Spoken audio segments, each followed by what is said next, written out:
This is a video about somebody who finds something on a scan and it validates their pain. It's a double-edged sword, this one. For all you can tell someone you've got something that's linked to the pain, if you believe it's the only cause of the pain, then you risk keeping the pain forever.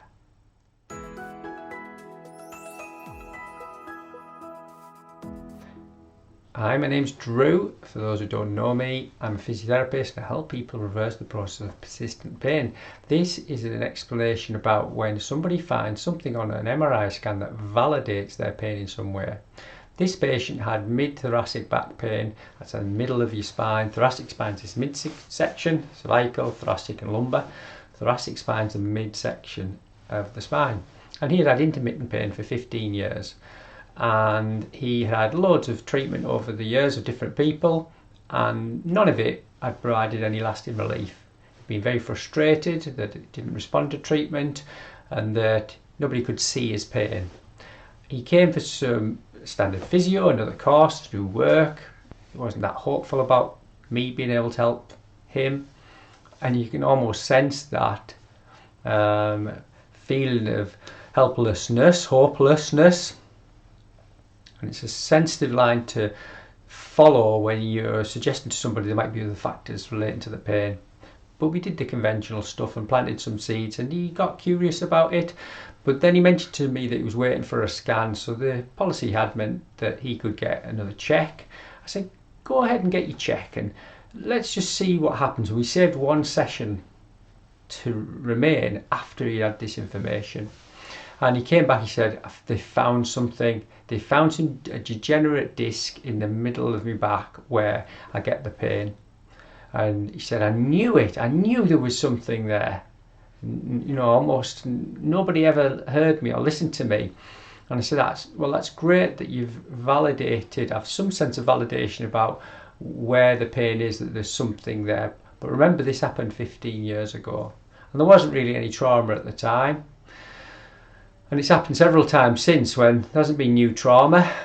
So now that you've got that evidence as a reason for the pain, does that mean you're going to keep the pain for the rest of your life? It's quite a sobering question, really. Let's follow the logic, not the emotion. So he's got this pain that comes and goes, different times of the year, different times of the day, and sometimes it's not there at all. And yet the structure's there all of the time. So I said to him, if the structure's the cause alone, why isn't it there if the structure's there all the time? He said, oh, well, the doctor said it's because sometimes the bones will move and irritate it. Okay, that's not an unreasonable explanation, but for 15 years, pain's not related to the amount of damage someone sustains, because you know you can have pain without damage, you can have damage without pain. So what is it about that structure that you've got and the movement that happens that means that sometimes there's pain? And remember, sometimes there's pain when you're not moving. So how do you explain that? Now this is where you're kind of pushing someone's belief system. They can defend, attack, challenge, feel it really, they just act emotionally. It's a human condition. But I've got one shot left with this guy. And I say, I'm so happy that you found something that gives you some evidence that you did have pain where you've had it that other people might have missed. And I said, I'm sorry that people didn't look after you perhaps how they should have done, and perhaps didn't listen to you, and perhaps didn't investigate and see the progression of treatment through to the point where you felt fully listened to and helped and recovered. But can you see how some of the emotions around those thoughts attached to the pain means that when you get movement or not movement and you focus on this structure that or area of your body, can you see how fear and frustration or being annoyed or invalidated or not heard are attached to it?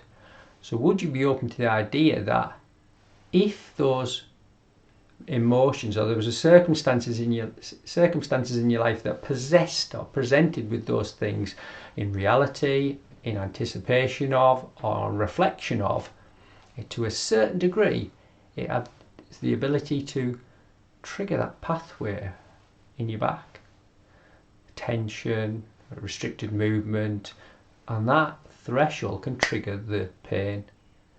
And it's a line of least resistance. If your body uses it as a burnout mechanism, it does it consistently.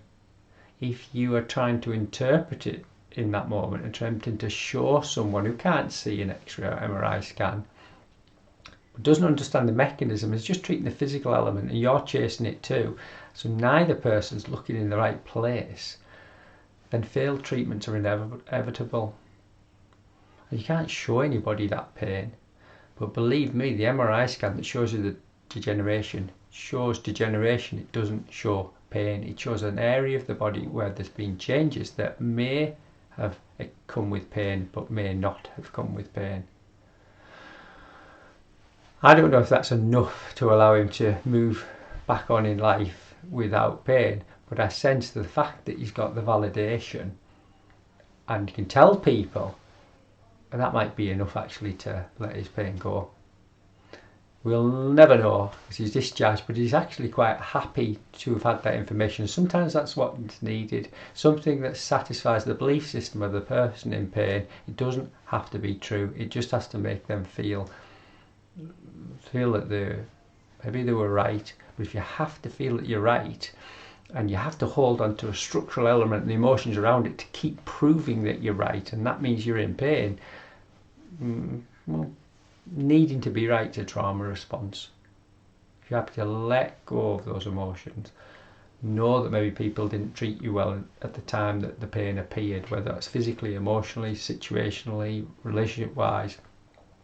The pains you feel are real, the reactions you feel are real, the thoughts around it are all real, but together they can create a pain that persists far longer than humans should have to experience, and they suffer longer because of it. Letting go of the elements, knowing that the body's held on to that, and you can reverse it with lots of different techniques and lots of different mechanisms once you're aware and open to it, and shifting your belief from where you were to where you could become could be the route for you to have a life free from persistent pain.